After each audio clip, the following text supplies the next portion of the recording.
But I do like looking and listening to a beautiful lady, and I find Sade beautiful. Yeah, I will probably cut that out. Rurid. I will probably cut that. Yeah. I think you can definitely leave it in now. Yeah. It's been the best 13 years of my life. So let me see. Well, that's when I first started knowing to tremble in my hand. Just 20 years. Yeah. Ain't kinky or nothing. Can you describe a time when music got you through something you thought you could not survive? Describe a time music got me through something I could not Or survive. art. I really... Or writing? Maybe the questions are just too closely related, but I would say Billy Joe Shaver, once again, is the guy. Again, we take no responsibility for these questions. Yeah.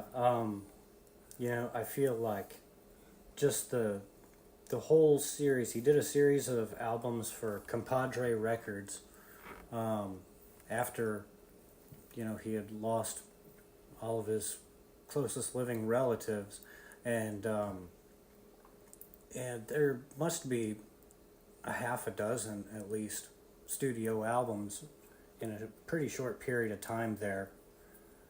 Maybe as many years, 6 albums in 6 years or something like that. And that whole period, you can hear him writing through, figuring out his life from that point forward. You can hear him gaining wisdom over those records, and you hear him healing too. It's all there because he did so much work in that short period of time, and that definitely lifted me up. When I got out of the hospital, I spent a weekend in the nervous hospital, as they say, and got sober, and I didn't know how to feel even at that point in time. And I listened to a lot of those records then. In fact, that's when I went through and rebought all those Compadre CDs, was during that time. And I just listened to them over and over again and just realized, my life hasn't been nearly as hard as his. If he can go through it making all this beautiful stuff, the least I can do is give myself a chance. Right. No, he does the same thing for me.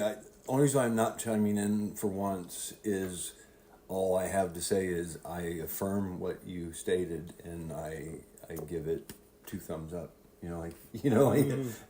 Because you're saying it better really than I could about Billy Joe Shaver, but he is definitely, good for my heart. Yeah. If there was such a thing as inspirational music to me, right, it's Billy Joe Shaver. There's been a couple albums and probably some writings that helped. I remember, they were probably during episodes of some mental health thing in my life, I guess.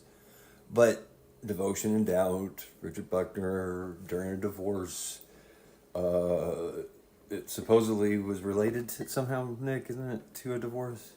Or a breakup? To a big one. Yeah. I don't know if I even made the connection other than it felt like it was saying what I was saying inside my head, or some of it. And I just feel like it's a gorgeous record too. Yeah, that's another time where you hear somebody, working through something on the album. It's all in there. The grief process. Yeah. The writing had to be part of it. The way that he wrote his way through it. And strangely, some of the artists who have taken their own lives have been inspiration to us both. Mm-hmm. Sparkle Horse, Vic Chestnut, Elliott Smith. I mean, the Either Or. I mean, I think that's the one that had Say Yes. Or which one had Say Yes? Either Or. No. Say Yes was on. I'm in love with the girl. Yeah, that's Either Or. Yeah. Is it? Mm-hmm. Yeah. Even though it was it didn't fit in his catalog, if I was in a mood, I could put that one on. Yeah. Yeah. That's a good broody record. Yeah. And a lot of this is in the one thing. How about this? I'll make it a little more rapid for you. Is there a particular album or song you associate with healing? A healing feeling. What's the story behind it? Is there a particular album? How about this? It is meaningful. It doesn't have to be healing. Well, there's an album that is healing to me, and it got me through some tough times. When I was first introduced to it, I bought Viva Dixie by Sparkle Horse. The full title is Viva Dixie Submarine Transmission Plot. Yeah. And there happened to be a used copy of it at Plaza Records in Carbondale, and I was getting some other things and just saw it there and thought, yeah, I need to hear more Sparkle Horse. And I happened to be going through a rough breakup at the time, and that record was just like a warm blanket on a cold night to me. And it was a CD, and it was just never left my car at that point. I just listened to it constantly. Remind me again which CD? Viva Dixie. Yes, yes. Yeah. And then recently, when I was going through a hard time,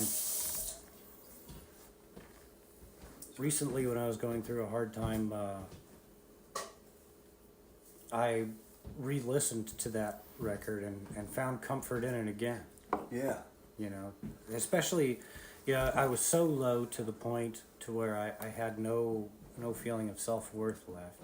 And there's the second song on the record opens up with the line, the parasites will love you when you're dead. And for some reason that was comforting to me. I thought, well, at least something is going to, do some good off of me at some point in my life, I'll feed the insects. And it made me feel better. It did. And Vic, was the king of tragicomic. Yeah. And we both love dark humor. Yeah. So, he had so many just hilarious songs that also would bring a tear to your eye. Mm-hmm. Yeah. Yeah, and that particular song, is the way that he sings it. There's la la la's after that. It's just kind of, he almost sings it like a nursery song or something. The parasites will love you when you're dead. La la la la. And kind of like it's not at all, but like the idea that maybe is more serious about it, but like let's just make something. Let's not really take it so seriously. We can make another thing. Yeah. That's freeing. I've heard, maybe not so much, but, by using technology and untrained musicians and being untrained himself. Mm-hmm. Yeah. Yeah. Just, figuring it out and having the freedom, to write stuff like that and record it in your living room. But Yes. then have the platform of a major label to put it out. It was a pretty special thing. I'm just letting you know, freedom is, that's some fighting words right here.